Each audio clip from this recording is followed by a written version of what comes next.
యేసయ్యా నా మంచి కాపరి మరణపు ముళ్ళును విరచిన నా రాజు నా యేసయ్యా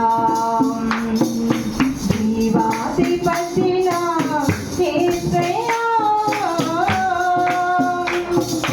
కష్టాలలో కన్నీళ్ళలో నన్నాదరించితివి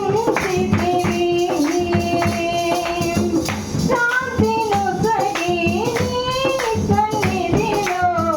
నన్ను నిలుపుకుంటివి కష్టాలలో